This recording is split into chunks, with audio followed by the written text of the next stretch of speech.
Donc maintenant sur Faro, vous avez ce qu'on appelle la barre de recherche. Donc vous avez la barre ici avec la petite loupe où vous cherchez une entreprise ou une personne directement.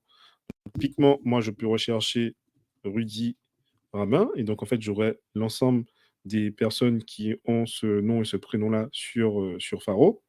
Mais je peux également rechercher par exemple Rudy dans un contexte d'entreprise. Donc Rudy plus Faro. Et donc là, en fait, je vais tout simplement rechercher une personne.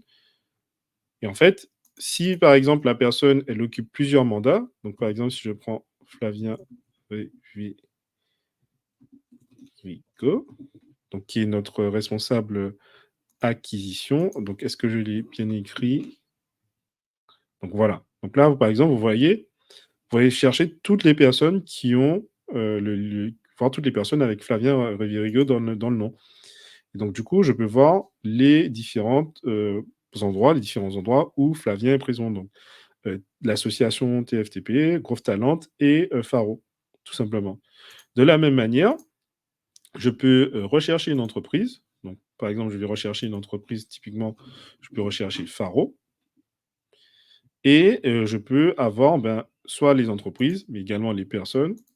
Mais par exemple, je peux chercher Faro et en fait avoir directement la société Faro. Je vais vous montrer pourquoi c'est intéressant de chercher une entreprise. Mais avant ça, on peut également rechercher des listes d'entreprises. Donc, par exemple, si je prends Leclerc, j'ai la possibilité, en fait, tout simplement de chercher toutes les entreprises avec le nom de Leclerc dedans. Donc, en fait, je peux chercher toutes les entités de Leclerc. Donc, Leclerc, ici, hop, normalement, j'ai toutes les entités de Leclerc. Donc, en tout cas, toutes les entreprises qui ont Leclerc dans leur nom. Donc, il peut y avoir des faux positifs, hein, mais ça peut me permettre quand même de chercher ce type d'entreprise. Donc là, par exemple, Leclerc 3, Leclerc Orvaux. Donc, ça peut être notamment intéressant pour des sociétés qui ont des franchises. Donc, si vous cherchez des franchisés, c'est pour moi le meilleur type de recherche que l'on peut faire. Donc là, je reviens sur les recherches d'entreprise pour vous parler des recherches lookalike. Donc, soit des recherches lookalike, soit une recherche qui est pas mal sur Faro. Donc, par exemple, si je cherche une entreprise, donc là, je vais taper Faro, tout simplement. Je vais chercher l'entreprise Faro. Là, vous allez voir, vous avez une option qui s'appelle voir aussi les entreprises associées au sens de LinkedIn. Qu'est-ce qu'une entreprise associée au sens de LinkedIn? Donc, une entreprise associée au sens de LinkedIn, ce n'est pas forcément une entreprise lookalike. Quand vous allez sur une page LinkedIn, LinkedIn vous fait des propositions de pages que des personnes qui ont consulté cette page ont aussi consulté.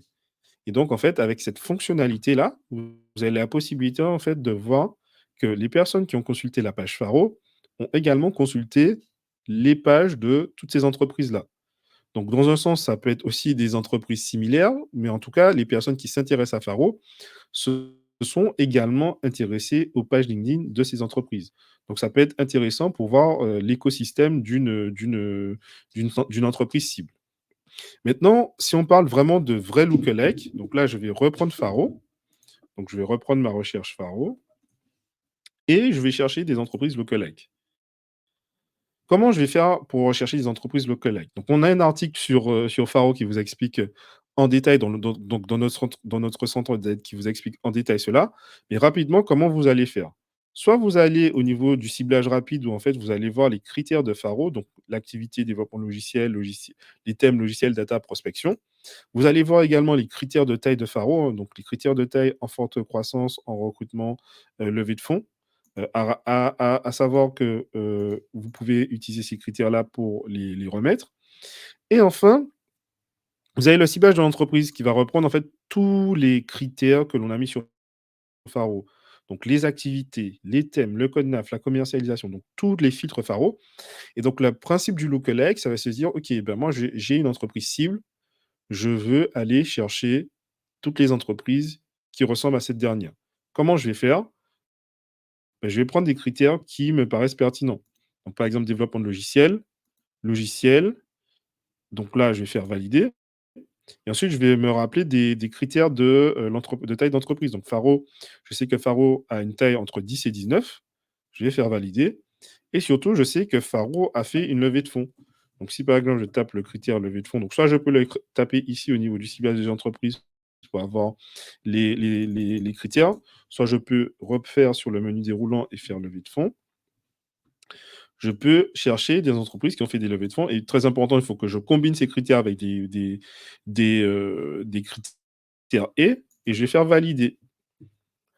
Et là, beh, je vais avoir des entreprises qui ressemblent à Faro sur ce point-là. C'est-à-dire des entreprises qui font du développement de logiciels, du jeu logiciel et qui ont fait des levées de fonds et qui ont entre 10 et 19 salariés. Et surtout, ce que je peux faire qui est encore plus intéressant, c'est que je peux trier grâce aux critères de levée de fonds, je peux trier soit, à partir des levées de fonds les plus récentes, soit des levées de fonds les plus anciennes. Donc là, je vais faire le tri et donc là, je vois que mes levées de fonds les plus récentes, c'est sur topo.io, Carbon Fac Visual et en fait, à partir de là, je pourrais ajouter ces entreprises dans mes listes. Donc tout simplement, bah, j'ai fait une recherche lookalike sur ces critères, mais c'est des critères qui sont assez larges, hein, mais c'est des critères qui peuvent être intéressants et qui sont vraiment bien segmentés pour vous montrer: «OK, ben moi je cherche des entreprises qui font du développement logiciel et du logiciel, qui ont une taille entre 10 et 19 personnes dans un effectif France et qui ont effectué des levées de fonds» et donc derrière dans ma prospection, comme j'ai pu les trier par levée de fonds les plus récentes, je peux déjà aller chercher ces personnes-là en disant: «Bah, vous avez, fait une levée de fonds en mai 2024, ça peut être intéressant pour nous». Donc c'est des signaux d'affaires, pardon, qui sont très forts. Donc on en a fini avec, la présentation, de la recherche.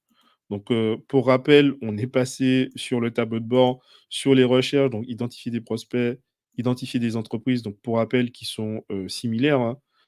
Donc, la seule chose qui les différencie, c'est que sur l'identification des entreprises, vous n'aurez pas, le ciblage de poste, ce qui est logique. On a vu, la barre de recherche, on a vu l'import rapide d'entreprise, l'import de fichiers, on a vu la partie ma prospection avec mes listes, donc comme je vous rappelle, des listes de prospects, des listes d'entreprises et surtout, on a créé également une liste d'exclusion. Donc on a fait une liste, normale de prospects, mais on a fait également une liste d'exclusion qu'on a créée ici. Mes recherches enregistrées où vous aurez toutes les recherches, vos recherches favorites et dans la prochaine partie, on va passer, sur les intégrations. Donc là, on va faire, from scratch, hein, de 0 parce que comme vous voyez sur mon tableau de bord, aujourd'hui, je n'ai aucune intégration. Donc pas d'intégration HubSpot, pas de Pipedrive, ni Lemlist, ni la Growth Machine, ni Casper et dans la partie 2, on va, voir ensemble comment faire chacune de ces intégrations selon ce que vous avez, tout simplement.